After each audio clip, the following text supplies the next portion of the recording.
जी बिस्मिल्लाहिर्रहमानिर्रहीम। Today we will have some practice questions on negotiated transfer pricing. इससे पहले मैंने आप लोगों को negotiated transfer pricing के ऊपर जो भी एक theoretical concept है उसके ऊपर वीडियो शेयर की थी, आप लोग उसको देख लीजिएगा। आप देखी होंगी तो बहुत अच्छी बात है। उसमें मैंने समझाने की कोशिश की है कि negotiated transfer pricing क्या होती है, उसकी ज़रूरत क्यों पड़ती है। तो चूंकि हम लोग इससे पहले भी ट्रांसफर प्राइसिंग के ऊपर जब क्वेश्चंस कर रहे थे तो हमने देखा कि कुछ सिचुएशंस के अंदर डिस्प्यूट आ जाते हैं, ठीक है कि नहीं। दोनों जो जो जो सप्लाइंग डिवीजन होता है और जो आप समझ लें कि रिसीविंग डिवीजन होता है, वो आपस में जो उनके मैनेजर्स होते हैं, चूंकि वो ऑटोनोमस होते हैं और उनको वो प्राइस सूट नहीं करती है ना, उसमें उनके जो है वो ऑप्टिमल लेवल नहीं होता है, जिसकी वजह से उनमें एक डिस्प्यूट पैदा हो जाता है। तो फिर ऐसी सिचुएशन में क्या होती है, एक नेगोशिएटेड ट्रांसफर प्राइसिंग जो है वो रिकमेंड की जाती है कि आप कॉस्ट प्लस प्राइसिंग की बजाय क्या करें कि नेगोशिएटेड ट्रांसफर प्राइसिंग ले लें। क्योंकि अगर हम लोग जो है वो जैसे हम लोगों ने पिछली क्लास में देखा कि एक सिचुएशन के अंदर जो है वो मार्केट प्राइस जो है वो सूटेबल थी एक डिवीजन को और दूसरे डिवीजन को कॉस्ट प्लस प्राइस सूटेबल थी। इसी तरीके से दूसरे क्वेश्चंस के अंदर हमने देखा कि उलट हो गया, दूसरे डिवीजन को क्या था, मार्केट प्राइस सूटेबल थी और पहले वाले डिवीजन को क्या थी, कॉस्ट प्लस प्राइस जो है वो सूटेबल थी। अब ऐसी सिचुएशन जब रेज हो जाती है तो फिर हमें क्या करना पड़ता है, एक नेगोशिएटेड ट्रांसफर प्राइस करता है। इसमें हम लोग जो है वो कुछ एक्सरसाइजेस के अंदर ये सीखने की कोशिश करेंगे कि जो नेगोशिएटेड ट्रांसफर प्राइस होती है वो काम कैसे करती है और उसको हम लोग कैसे कैलकुलेट करते हैं, और अगर कंपनी के किसी डिवीजन के पास कैपेसिटी होती है तो उसमें सिचुएशन में क्या होती है, और अगर उसके पास कैपेसिटी नहीं होती है तो उस सिचुएशन में जो है वो हम लोग किस तरीके से काम करते हैं, ये मैं आप लोगों को समझाने की कोशिश करूंगा। और जो इससे अगली वाली क्लास होगी मैं उसमें डिफरेंट क्वेश्चंस कराऊंगा। जैसे पिछले वाली क्लास में भी मैंने सारे सेक्शंस के अंदर डिफरेंट क्वेश्चंस करवाए थे, तो इसलिए आप लोग जो के साथ वो मैंने आई डोंट नो शेयर किए हैं या नहीं किए हैं, अगर नहीं किए हैं तो मैं आप लोगों को सारी वीडियोस शेयर कर दूंगा आप लोगों के साथ। आप उन सारे क्वेश्चंस को देख लीजिएगा एक दफा, जो जो हम लोगों ने वहां पे किए थे, जो तमाम क्लासेस के अंदर। ओके जी, in here is exercise 11A3. This is appendix A of chapter number 11 of the Garrison Marine book. In each of the cases below, assume that division X has a product that can be sold either to outside customer or to division Y of the same company. एक ही company के दो division हैं, division X है और division Y है। Division X की एक product है, वो या तो वो बाहर भी बेच सकता है या डिवीजन Y को वो ट्रांसफर कर सकता है। मीन उसकी जो ओपन मार्केट है वो भी क्या है, अवेलेबल है। सही है कि नहीं जी। For the use of its production process, the manager of the divisions are evaluated based on their divisional profits. और मैनेजर जो होते हैं उनकी एवेल्युएशन, उनकी जो परफॉर्मेंस एवेल्युएशन है वो किस बेस पे की जाती है, उनके डिविजनल प्रॉफिट्स की बेस के ऊपर की जाती है। जैसे हम लोगों ने पिछली क्लास में डिविजनल इनकम कैलकुलेट करना सीखा था और उसी की बेसिस के ऊपर हमने कहा था कि किस डिवीजन के मैनेजर को बोनस मिलेगा और कौन सा डिवीजन मैनेजर जो है वो कौन सी प्राइस को प्रेफर करेगा। तो ये वाली सारी चीजें हम लोगों ने पिछली क्लास में डिस्कस करने की कोशिश की थी। ओके, डिवीजन एक्स जो है वो उसके दो केसेस दिए हैं, ए और बी। डिवीजन एक्स है यूनिट्स कैपेसिटी इन यूनिट्स, उसके 2 लाख यूनिट की कैपेसिटी है डिवीजन एक्स की, और number of units being sold to outside customers. दोनों जो ए डिवीजन है वो आउटसाइड कस्टमर्स को कितने यूनिट्स बेच रहा है, करंटली वो 2 लाख है। 2 लाख की उसकी कैपेसिटी है और 2 लाख की वो यूनिट क्या कर रहा है, मार्केट में सेल कर रहा है। अब अगर उसको जो है वो डिवीजन वाई को ट्रांसफर करना पड़ते हैं यूनिट, तो फिर उसको क्या करना पड़ेगा, अपनी जो रेगुलर मार्केट की सेल है उसको सेक्रीफाइस करना पड़ेगा। क्योंकि अभी सिचुएशन क्या है कि 2 लाख यूनिट वो बना सकता है और वो 2 ही लाख यूनिट क्या कर रहा है, मार्केट में बेच भी रहा है करंटली। अब अगर उसको डिवीजन बी को सेटिस्फाई करना है, डिवीजन बी को उसने अगर वो ट्रांसफर करने हैं यूनिट्स, तो फिर इसको क्या करना पड़ेगी, अपनी रेगुलर मार्केट की सेल को क्या है, ड्रॉप करना पड़ेगा, सैक्रिफाइस करना पड़ेगा। तो यहाँ पे बेसिकली यही कॉन्सेप्ट हम समझना चाह रहे हैं कि ऐसी सिचुएशन में हमारी अपॉर्चुनिटी कॉस्ट आती है। तो अपॉर्चुनिटी कॉस्ट हम किस तरीके से कैलकुलेट करते हैं ये मैं आपको समझाने की कोशिश करूंगा इस सिचुएशन में। Okay, selling price per unit to the outside customer 90 है, फिर वेरिएबल कॉस्ट पर यूनिट जो है वो 70 है, और fix cost per unit based on capacity जो है वो 13 है, कि बेस्ड ऑन कैपेसिटी उन्होंने फिक्स्ड कॉस्ट पर यूनिट निकाली हुई है 13। और सिचुएशन बी क्या है, 2 लाख उसकी कैपेसिटी है, करंटली मार्केट में 1,60,000 यूनिट बेच रहा है, 75 पर यूनिट उसकी जो है वो क्या है प्राइस है, 60 जो है वो क्या है उसकी वेरिएबल कॉस्ट है, और 8 पर यूनिट उसकी क्या है फिक्स्ड कॉस्ट है। Division Y, number of units needed for production, कितने यूनिट्स उसको चाहिए 40,000, और purchase price per unit now being paid to an outside supplier, और वो बाहर से कितने का खरीद सकता है 86 का। Is it clear? अब आप जरा केस ए को गौर से देखें, ये क्या करता है, ये कितने का मार्केट में बेच सकता है 90 का, और ये मार्केट से कितने का खरीद सकता है 86 का। Is it clear? अब कंपनी के लिए प्रॉफिटेबल क्या है कि वो 90 का बेचे और वो मार्केट से 86 का खरीदे। Is it clear? अभी तो अपेरेंटली यही नजर आ रहा है ना, क्योंकि उसकी मार्केट अवेलेबल है, उसको मार्केट में कितने का मिल रहा है, कितने पैसे मिल रहे हैं उसको 90 रुपए, $90, और उसको कितने का मिल रहा है मार्केट से परचेज में 80 का।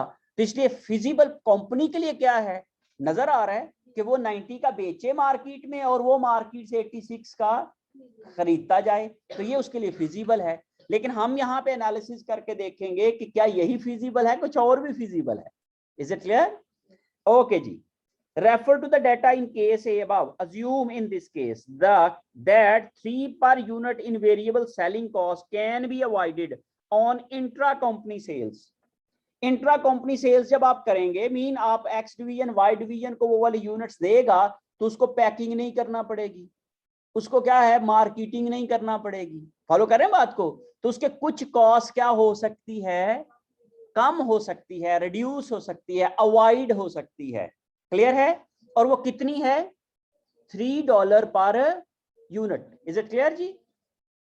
Okay, if the manager are free to negotiate and make decision on their own, will the transfer price take place? क्या वो ट्रांसफर होगी या नहीं होगी? क्योंकि अगर ऐसी सिचुएशन में देखें, अभी करंटली देखें, तो वो उसको मार्केट से कितने बिक रहे हैं 90 का, और उसको ये कितने का ले रहा है, तो मीन ये तो कहेगा मैं 86 का लूंगा, वो कहेगा मैं कितने का बेचूंगा, तो डिस्प्यूट बन गया। अब ये तो नहीं हल हो सकता। अब हम लोगों ने बीइंग अ मैनेजमेंट अकाउंटेंट ये उनको क्या करना है, गाइड करना है कि भाई आपके लिए क्या अपॉर्चुनिटी है, क्या पॉसिबिलिटी है। गेटिंग जी? तो उसके लिए जब आप इस तरह के बेटे क्वेश्चन होंगे तो चलें हम लोग जो है वो इसकी क्वेश्चन करते हैं। तो आप यहाँ पे देखिए, मैंने वीडियो में जो आप लोगों के साथ कमेंट्री शेयर की है उसमें 2 चीजें आ जाती हैं, एक होता है जी सेलर और एक होता है बायर। एक सेलिंग डिवीजन है और एक बाइंग डिवीजन है। अगर हम लोग यहाँ पे सेलिंग डिवीजन की बात करते हैं तो सेलिंग डिवीजन क्या है, यहाँ पे सेलिंग डिवीजन इज एक्स, ऐसे ही है ना जी। और बाइंग डिवीजन क्या है, buying division is Y. Clear है जी? ओके, अब आप ये देखो कि सेलिंग डिवीजन क्या कहेगा, सेलिंग डिवीजन ये होगा कि उसकी जो वो रूल क्या है, rule, what is the rule. Selling division will set, selling division will set minimum level, minimum range. जब आप लोग आप कहते हो कि भाई जो है वो आप किसी से चीज खरीदने के लिए जाते हो तो आप उससे कहते हो कि भाई आप कितने की ये प्राइस दोगे, उसने कहा जी 100 रुपए की, उसने कहा अच्छा गुंजाइश क्या करोगे, कहता जी यार मैं 80 से कम पे नहीं दे सकता। Is it clear? तो वो मिनिमम लेवल जो है वो कौन सेट करता है, कौन देखता है, सेलर। और मैक्सिमम लेवल कौन करता है, बायर, कि भाई तभी मैं इससे ज्यादा पे नहीं करूंगा। Is it clear? तो अगर तो उनके साथ कोई नेगोशिएशन हो जाती है तो वो प्राइस जो है वो सेट हो जाती है। क्लियर होगी बात? तो ये जो सेलिंग डिवीजन होगा विल सेट क्या होगा जी, minimum level of transfer price. क्योंकि हमने पिछली क्लास में डिस्कस किया था कि ट्रांसफर प्राइस की एक रेंज बनती है मिनिमम और मैक्सिमम की, जब हम निगोशिएशन की बात करते हैं तो ओके। और ये जो होगा buying division will set maximum level of transfer price, ये मैक्सिमम लेवल सेट करेगा। क्लियर है?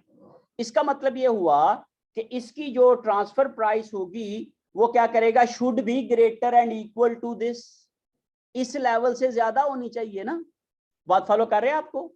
तो मीन जो सेलिंग डिवीजन होगा, जो वाई डिवीजन है, यहाँ पे एक्स डिवीजन है, वो क्या करेगा कि जितनी उसकी वेरिएबल कॉस्ट होगी, ठीक है कि नहीं, तो रूल क्या है, transfer price should be greater and equal to किसके, यहां पे हम लोग लिखेंगे variable cost per unit plus variable cost per unit plus क्या करोगे, contribution margin lost divided by units transferred. Variable cost per unit plus contribution margin lost on regular sale लिख लें, चलें, contribution margin lost on regular sales divided by units transferred. अब हम अगर अपने data को देखते हैं तो हमने ये कहा कि वेरिएबल कॉस्ट पर यूनिट, जो रेलेवेंट वेरिएबल कॉस्ट है, यहां पे आप लोग एक वर्ड रेलेवेंट का भी लिख लें साथ, यहां पे आप क्या लिखोगे, relevant variable cost per unit plus contribution margin lost on regular sales divided by unit transferred. Okay, अब रेलेवेंट वेरिएबल कॉस्ट क्या है, हम अगर अपने प्रॉब्लम पे जाते हैं तो आप देखें जरा गौर से कि यहाँ पे उसकी वेरिएबल कॉस्ट कितनी है बेटे, 70, लेकिन वो कहता है कि 3 वेरिएबल कॉस्ट नहीं आएगी, तो फिर बाकी कितनी रह गई, 67। Is it clear? तो 70 में से 3 तो चूंकि वो कहता है अवॉइड हो जाएगी, तो रेलेवेंट फिर कितनी रह गई, जो उस पर्टिकुलर ट्रांसफर पे अप्लाई हो सकती है, उस पे जो है वो यूज हो सकती है, वो कितनी है फिर, नॉट 70 बट 67। 3 अवॉइडेबल है, 3 जो है वो हम इलिमिनेट कर सकते हैं, 3 हम लोग जो है वो अवॉइड कर सकते हैं। क्लियर है जी? ओके जी, अब हम लोग यहाँ पे ये वाला डाटा पुट कर देते हैं अपने इक्वेशन के अंदर, तो आप देखें जी ये आ जाएगा जी 70 माइनस 3, गॉट इट जी, प्लस क्या करोगे, अब कंट्रीब्यूशन मार्जिन लॉस। अब आप जरा गौर से देखें कि यहाँ पे वो ये कहता है जी कि उसकी कैपेसिटी कितनी थी और उसने यूनिट कितने बनाए हैं, बेच कितने रहा है, 2 लाख। Is it clear? इसका मतलब ये हुआ कि अगर वो वाई डिवीजन को ट्रांसफर करेगा 40,000 यूनिट, तो वो सारे के सारे यूनिट उसको कहां से निकालना पड़ेंगे, रेगुलर सेल से, क्योंकि रेगुलरली कितनी सेल कर रहा है वो, 2 लाख की। अब अगर उसको 40,000 यूनिट देने हैं तो फिर 2 लाख किसी ना किसी कस्टमर को कम करके देगा ना, क्योंकि वो 2 लाख से ज्यादा तो बना ही नहीं सकता, या तो ये होता ना 2 लाख से ऊपर भी बना सकता है। उस सूरत में क्या हो सकता था, अगले वाले केस में हम ये भी देखेंगे। तो इसका मतलब ये हुआ कि उसको कितने यूनिट फोरगो करने पड़ेंगे, 40,000।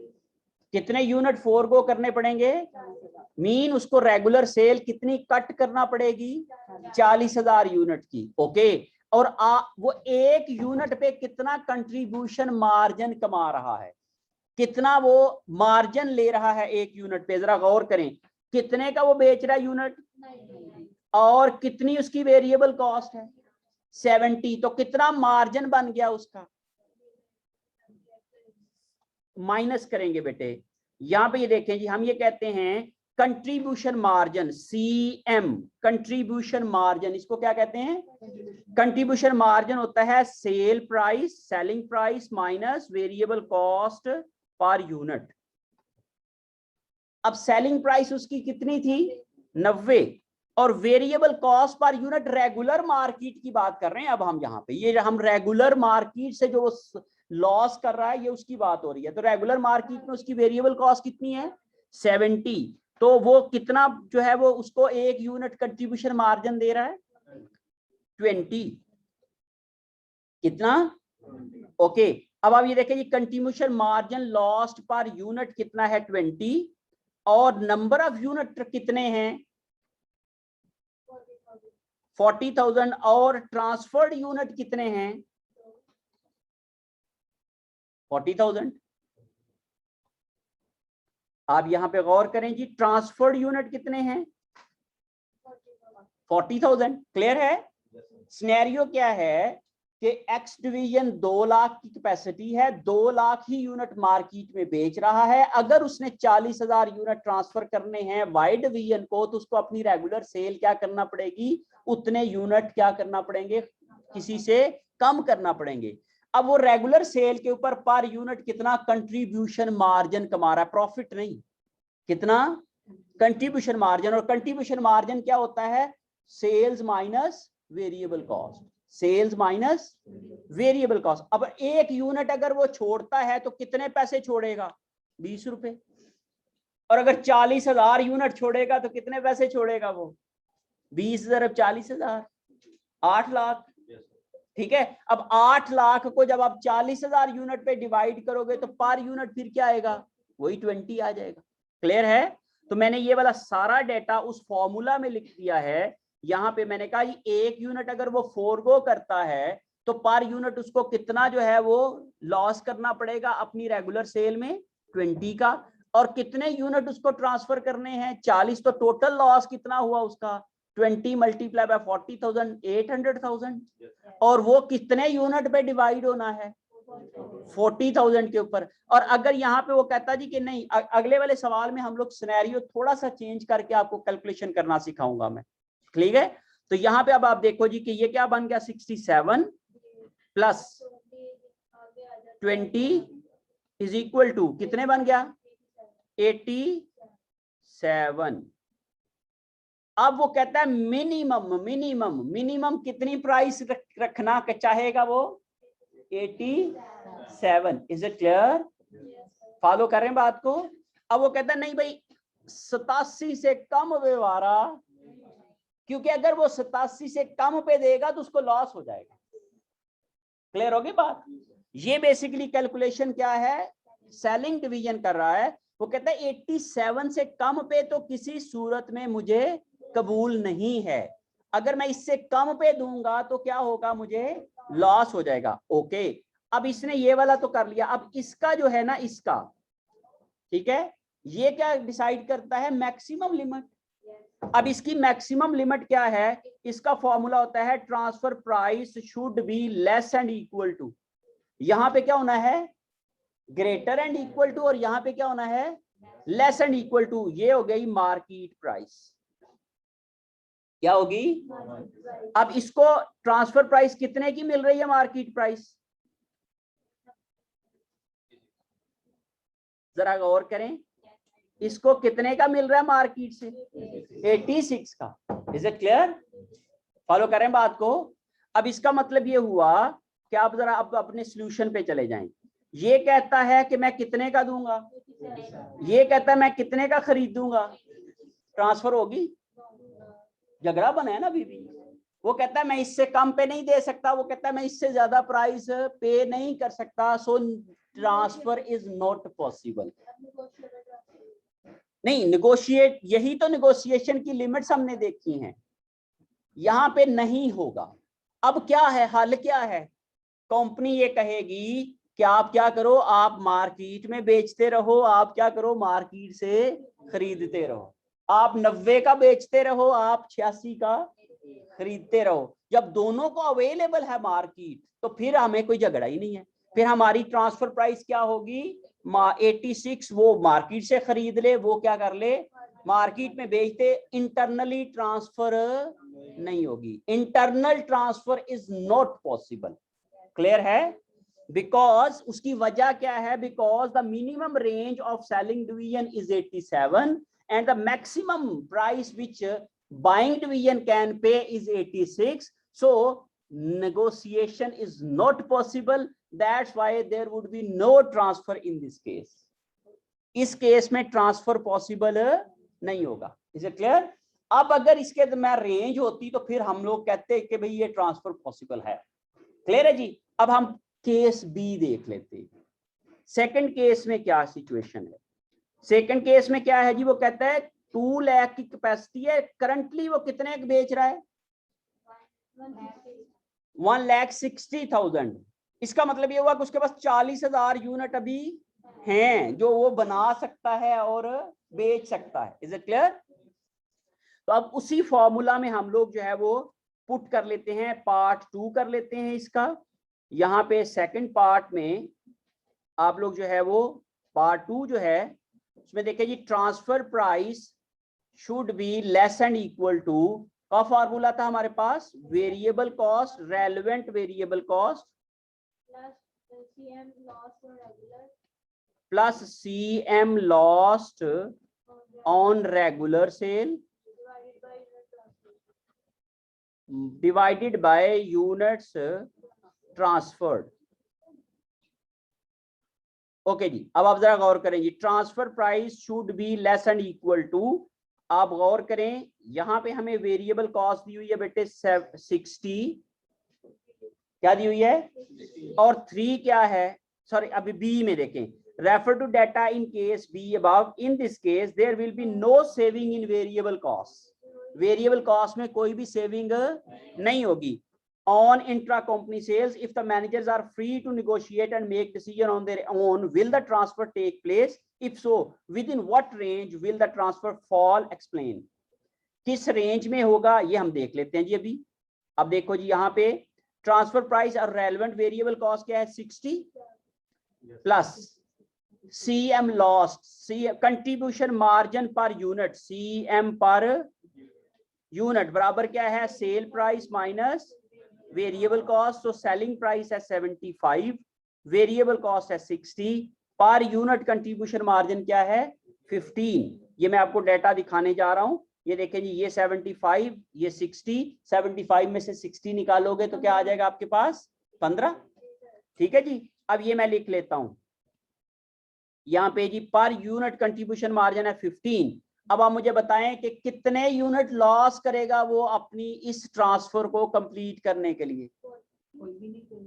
कोई भी नहीं करेगा। क्यों? क्योंकि उसके पास 2 लाख की कैपेसिटी ऑलरेडी, मार्केट में वो क्या बेच रहा है 1,60,000, तो बाकी उसके पास अभी भी कितने यूनिट बाकी हैं 40,000। तो वो किसमें कर सकता है ट्रांसफर? इंटरनली। इसलिए उसको रेगुलर सेल में से कोई भी यूनिट कम नहीं करना पड़ेगा। तो वहां पे फिर क्या आ जाएगा 0 डिवाइडेड बाय कितने यूनिट ट्रांसफर करने हैं 40,000। गॉट इट जी। Okay, transfer price should be less and equal to 60 plus 0। ओ भाई 0 divided by anything is 0। Is it clear? Okay, so transfer price should be less than, shouldn't be, transfer price, sorry ये मैं उलट नहीं लिख गया, ये मैं उलट लिख गया हूं, ये ऐसे नहीं आना, ये ग्रेटर एंड इक्वल टू आना है, किसी ने सही नहीं करवाया, ग्रेटर एंड इक्वल टू। पिछले वाले में भी यही गलती की हुई है, पिछले वाला ठीक है। ओके, यहाँ पे हमने उलट लिख दिया। Okay, transfer price should be greater and equal to 60, इसने मीन मिनिमम लिमिट डिफाइन कर दी। ये मैनेजर कहेगा, इस मैनेजर ने ये कौन कैलकुलेशन कर रहा है, कौन सा मैनेजर, सेलिंग डिवीजन का मैनेजर। सेलिंग डिवीजन वाला ये देख रहा है कि भाई मेरी मिनिमम लिमिट क्या है, इससे कम वो नहीं जाएगा। अगर वो 60 का बेचेगा तो ना उसको प्रॉफिट होगा ना उसको लॉस होगा। अगर वो 59 का बेचेगा तो रेगुलर सेल से जो कमा रहा है उससे भी क्या हो जाएगा, नीचे आ जाएगा, उसका प्रॉफिट क्या हो जाएगा, डिविजनल प्रॉफिट क्या हो जाएगा, कम हो जाएगा। Got it? और अगर वो 61 का बेचेगा तो फिर उसका डिविजनल प्रॉफिट क्या हो जाएगा, ज्यादा हो जाएगा। क्लियर है, समझ की बात को? तो मिनिमम लिमिट क्या है 60 के ऊपर ना उसको प्रॉफिट है ना उसको लॉस है। समझ लें, ये उसका क्या है, ब्रेक इवन पॉइंट। क्लियर है? ओके जी। अब बात कर लेते हैं दूसरी तरफ पे। सेलर क्या, सॉरी जो सेलिंग जो बाइंग डिवीजन जो है वो क्या करेगा, बाइंग डिवीजन का रूल क्या है बेटे, transfer price should be less and equal to market price. Okay, transfer price should be less and equal to, अब ये कितने का मार्केट से खरीद सकता है? ये कह रहा है जी कि मैं मार्केट से कितने का खरीद सकता हूं? 74। Is it clear?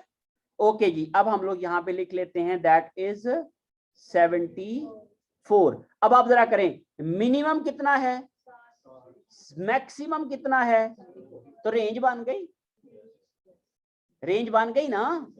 क्लियर है?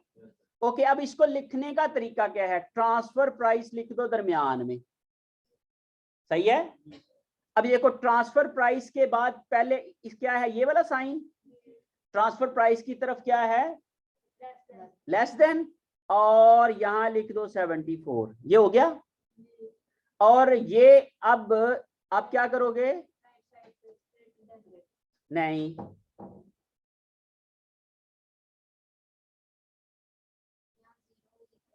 ये ट्रांसफर प्राइस की तरफ क्या है,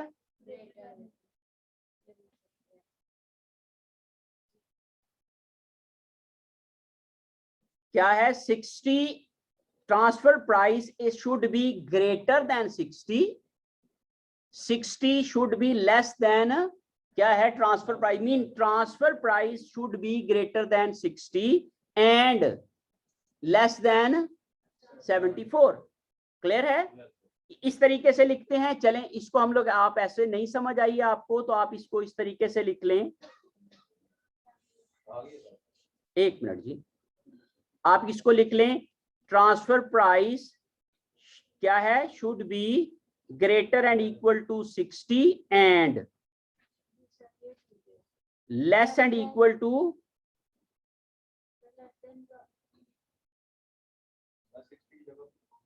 and less and equal to 74, ऐसे लिख दें। ठीक है, transfer price should be greater and equal to 60 and less and equal to 74। So transfer price range क्या आ गई बेटे, 60 टू, अब यहां पे रेंज पॉसिबल है, ऐसा ही है ना? तो अगर वो दोनों नेगोशिएट करते हैं तो वो इन दरमियान में क्या कर सकते हैं, कोई ना कोई प्राइस सेट कर सकते हैं। क्लियर है? मीन अगर वो 70 करते हैं तो दोनों का फायदा है, उसकी भी कॉस्ट बचत हो जाएगी क्योंकि मार्केट से उसको कितने का मिल रहा है, 74 का। अगर वो 70 का ले लेता है तो उसको 4 रुपए बच गए। और अगर ये वाला जो है वो क्या कहता है, वो उसको मिनिमम कितने का यूनिट चाहिए, क्योंकि वो फिक्स कॉस्ट वो पहले ही पूरी कर रहा है अपने रेगुलर सेल से। अभी उसको जो उसकी रेलेवेंट कॉस्ट है उन यूनिट के लिए वो कितनी है, 60। फॉलो करे बात को? इसलिए वो कहता है 60 से 1 रुपया भी ऊपर मिल जाए तो उसका क्या है, फायदा। तो अगर उसको 70 मिल रहा है तो वो क्या है, 10 रुपए का उसको क्या है, फायदा है। मीन उसकी जो आइडल कैपेसिटी है, जो उसकी जाया हो रही है, वो क्या हो जाएगी, यूटिलाइज हो जाएगी। फॉलो कर रहे बात को? तो इस तरीके से हम क्या कर सकते हैं, दोनों मैनेजर्स क्या कर सकते हैं, अपने अपने डिसीजन कर सकते हैं। और बीइंग मैनेजमेंट अकाउंटेंट हम क्या कर सकते हैं, उनको गाइड कर सकते हैं कि यार क्या है कि आप लोग अगर इस तरह से कैलकुलेशन को देखोगे तो ये आप रेंज बना सकते हो, आप अपनी अपनी लिमिट डिफाइन कर सकते हो, और उन लिमिट्स के दरमियान में क्या हो सकती है, ट्रांसफर प्राइस सेट की जा सकती है। तो ये जो जितनी भी बातें मैंने की हैं यही इसकी कमेंट्री है। जितनी भी बातें मैंने कहा ना, उसने कहा ना एक्सप्लेन करो, तो ये मैंने सारा एक्सप्लेन कर दिया आप लोगों को कि ट्रांसफर प्राइस पॉसिबल है इस केस में। यस, रेंज क्या है, 60 to 74। Is it clear? The transfer price can be set in between 60 to 74. If less than 60 is set, selling division will suffer a loss. If greater than 74 is set, buying division will suffer a loss. Is it clear? समझ के बात को? So 60 is the minimum limit set by selling division and 74 is the maximum limit set by buying division.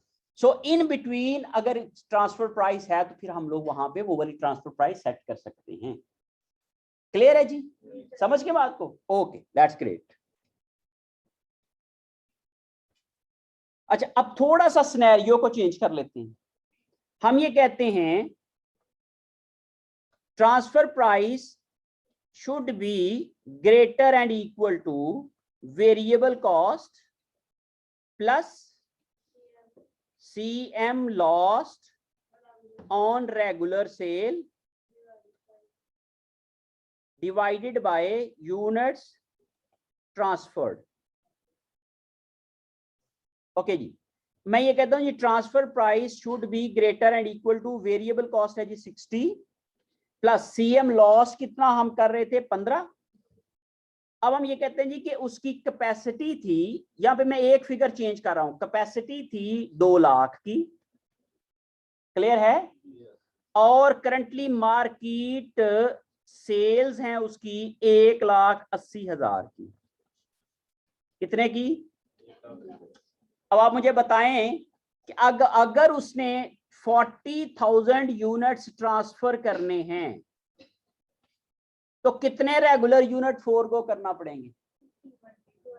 कितने? 20,000। समझ आ रही बात की? तो यहां पे फिर मैं क्या लिखूंगा?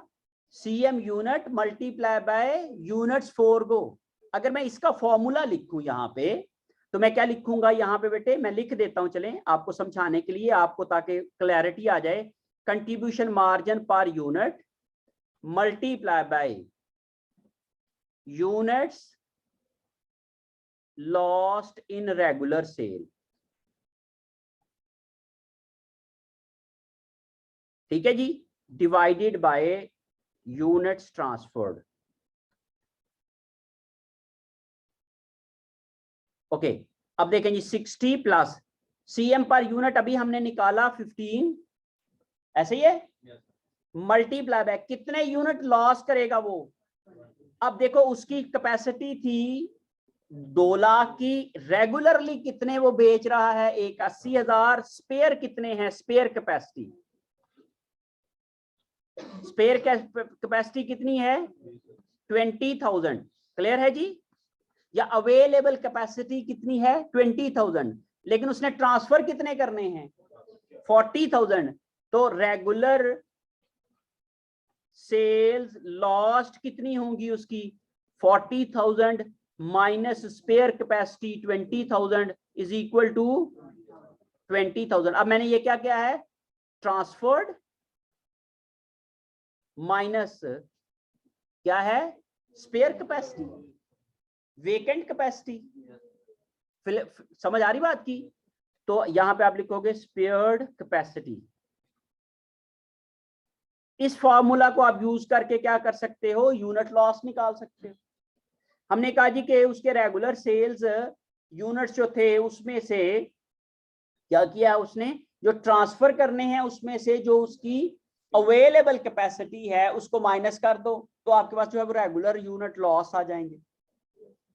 इस केस में क्या है? 40,000 उसके ट्रांसफर होने हैं, स्पेयर कैपेसिटी अवेलेबल कैपेसिटी कितनी है? 20,000 यूनिट्स की। तो कितने फिर रेगुलर यूनिट जो है वो फोरगो करना पड़ेंगे? 20,000।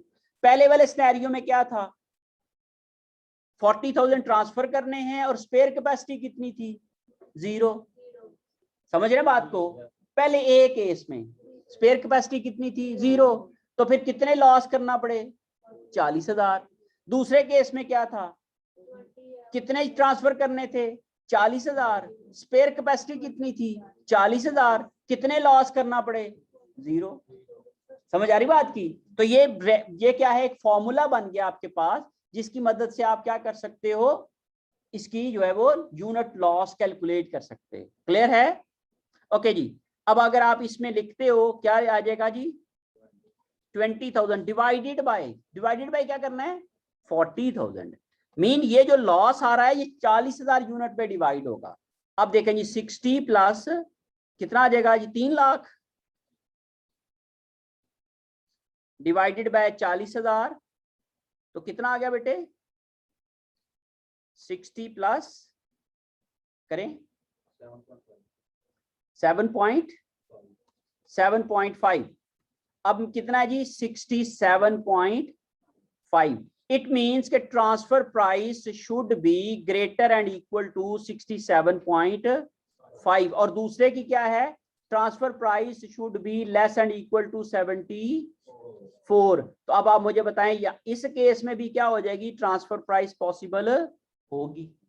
क्लियर है ना, कैन बी सेट ना, और रेंज क्या है 67.5 टू 74। क्लियर हो रही बात, समझ गए हैं। बस ये सिंपल सी कैलकुलेशन है, सिंपल सा रूल है, आप इसको अप्लाई करके क्या कर सकते हो, इनकी कैलकुलेशंस को समझ सकते हो, कर सकते हो। ठीक है जी। अच्छा जी, नेक्स्ट क्वेश्चन देख लें।